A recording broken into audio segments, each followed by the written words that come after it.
Hello, welcome once again. This is the Premier League review of the week. This is a look at the games that have been played over the weekend, and we're just gonna have a quick rundown of the games over the weekend. Please subscribe, like, share, that good stuff, and let's get into it quickly. Yeah, it's been a week. The Premier League was back over the weekend, and there are games everywhere. There's all the teams played as normal, and it was a good game. It was a good week for some teams, not so good for some teams, and it was a very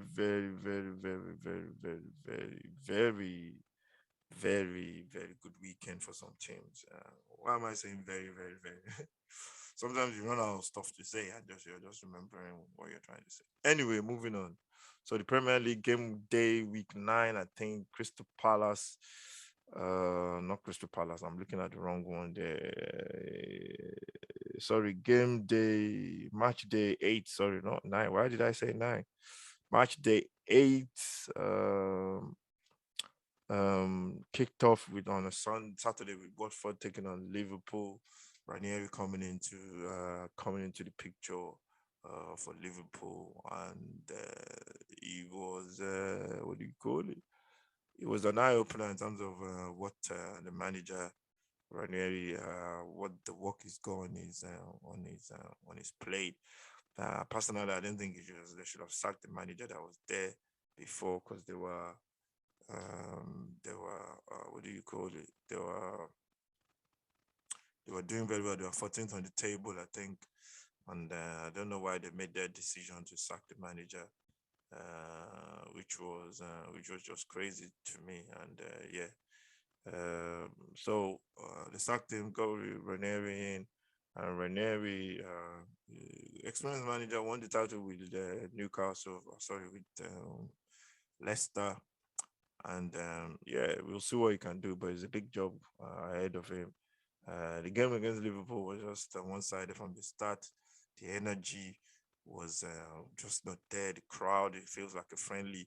And I always say that in those kind of games, where the 12 o'clock kickoffs, especially any game, especially the tempo has to be right from the players. That will feed on to the crowd, and then the crowd will start bouncing. The energy has to be there. I know it's difficult to what do you call it? To I know it's difficult to get the energy going, especially 12 o'clock kickoffs. But yeah, it was a tough game for Liverpool, for Watford. Liverpool scored from had a hat trick, and it was just one-sided. To be honest, man, I was watching it; it could have been 10. And Liverpool got off to a great start over the weekend. Then we went on to the Saturday games. Southampton against Liverpool, Leeds. I think I got this one wrong. I thought Leeds were gonna win this one, but Southampton keeps pulling out those results, and they won this one by a goal to nil. And I can't even remember who scored again. I can't remember who scored the goal. But it was those that game that Leeds were missing so many players. Phillips was missing, Bamford was missing, a couple of players were missing. Rafinha just came back with Brazil, and he was sitting in the stands. And sometimes when you make a couple of changes, it affects the team, and you don't have the same kind of energy in the team. And Leeds lost that 1-1-0. And yeah, that was it really. So something I think is just about deserved it. Quick mention about this player on loan from Chelsea. He played as number 9 for Chelsea, for Southampton, and he played really, really well as well. I think Chelsea, they've got loads of all those players on loan, or they got loads of youth players that are getting very good experience in the Premier League, and that will only bode well for them in the future. So then we move on to Norwich City, Brighton. That ended goalless draw. I don't know how that ended goalless draw, because I was thinking Brighton were gonna win that. Norwich, I think they're defensively now they're a bit more solid. I think they just need to start scoring goals now, converting those draws into wins. That ended in a goalless draw.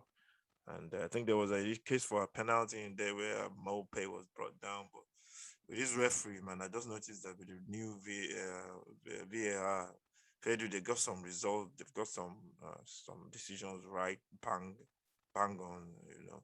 But some of the decisions they're getting wrong, they're just so straightforward. They're so straightforward, whereby you could see there was a contact, and you they are never giving. They're never giving, and yeah. So it baffles you sometimes. You scratch your head and you're thinking, what's going on there? But I can't explain it sometimes with this some of the decisions. Then we go on to Villa and the Wolves. There was a cracking game. This was a very good game, very very good game. Really enjoyed this one. I was watching it.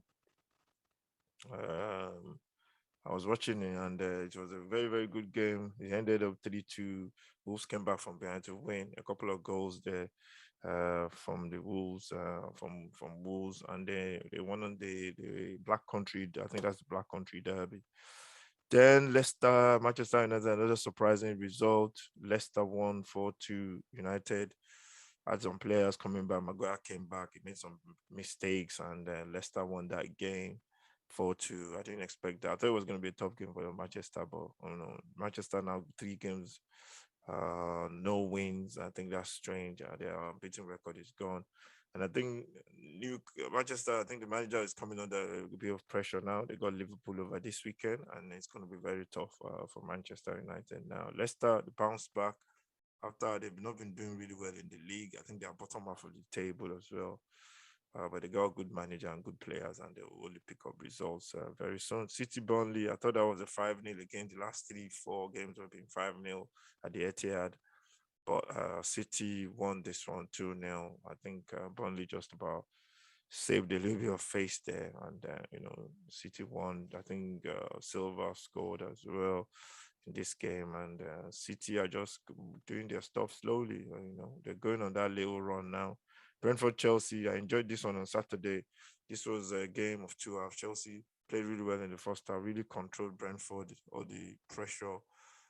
Brentford, the energy from Brentford at home, especially, they were curtailed by Chelsea. Chelsea created loads of some chances, good chances as well. But second half was a different ball game, man. It was a different ball. I don't know what happened. Brentford were just so superior, dominated the ball, dominated the midfield, keep winning, kept winning the second balls, second phases of play, and they put Chelsea under so much pressure. And ever since Chelsea like that, ever since they played, I think it was Liverpool earlier in the season, and Chelsea were just about go away without win, go from Chidwell, and it was a deserved win in terms of the way they defended, and they just about got the win. The keeper was incredible. Edward made some good saves, and Chelsea got the win. Everton West Ham was a Sunday kickoff, one of the Sunday games. Everton played with all the energy you get from home. There was something missing. Something was flat about them. They didn't actually create too much. I think they're missing their strikers, and that affected them as well. And West Ham won that 1-0. A goal from Ogbonna, the big guy in the box with the cross. West Ham are always very dangerous at corners, free kicks, corners into the box. They got big players in there, and they just about won the game. The next game on Sunday was our watch along Newcastle, Tottenham. Tottenham came back from a goal down to actually dominate and should have scored more. The game ended 3-2, and Newcastle got a red card. John Joe Shelby was sent off for a stupid foul. And yeah, Tottenham 2 games down, beating. Hopefully, they can carry on and push on and go on a run. Then the game on Monday, it was Chelsea, it was Arsenal, Crystal Palace. Arsenal played really well in the first 10 minutes, but they just couldn't sustain it. They just went back into a shape, trying to play off on the counter. But they didn't have the players in midfield to actually dictate and get those passes out into their wide players. Saka came off very early. I don't know what happened. I think it was an injury. There was a case of a red card from when I don't know where it was that kicked Saka in the box. And everybody said, I didn't actually see it, but I saw it replay. And I think that would have made a big difference if the player was sent off. But I didn't really think it was a yellow card, but I don't know. I don't know, to be honest. With the VAR now, you can't really put your neck out and say this decision is definitely this. I think they're getting the offsides right more than any other decision. So that ended. So I came back. Crystal Palace win ahead 2-1. They came equalized 1-1 through Benteke, well taken goal, and then Eduardo, what's his name? Eduardo, I can't remember his surname now, scored to make it 2-1. Good finishing. And then it was Arsenal was staring down. They were looking at another defeat. They were looking at a defeat anyway because they drew the last one, but they just about got out of jail with the last minute goal from Lacazette and just got a point. So that was it for the weekend. The review for the weekend games. It was a good weekend. The Premier League came back with a bang, loads of goals everywhere, especially two games that are really high-scoring goal games.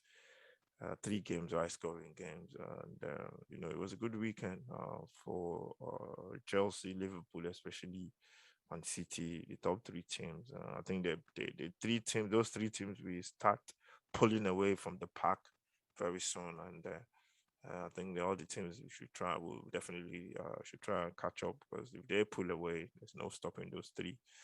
So looking at the table for the weekend, week 8, Chelsea at the top with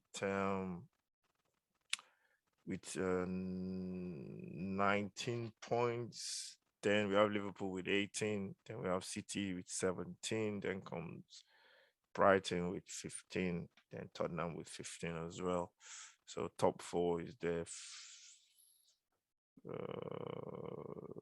And then you have United and West Ham. So Tottenham have to push on. In terms of getting confidence, try and win a couple of games. I'm talking about Tottenham because I'm a Tottenham fan. So yeah, so good weekend of football. We look forward to the rest of the week. Hopefully, more good games over this weekend. And yeah, that's the quick review of the past weekend. So yeah, that's it. Hopefully your team, you're not too disappointed, and hopefully if your team, if you're not happy, you look forward to next weekend. It's part of life. Part of our life every day. We drink, eat, sleep football. As a football fan. So hopefully next week will bring good news, but not against my team. So thank you very much, everyone, for watching. That's the review. Make sure you subscribe, like, share, and let us know what you think about the weekend. Let me know what you think about some of the incidents that happened over the weekend. And we'll see you for the next one. Take care. God bless. And always remember, there's another game around the corner. Steve Ron and the banger.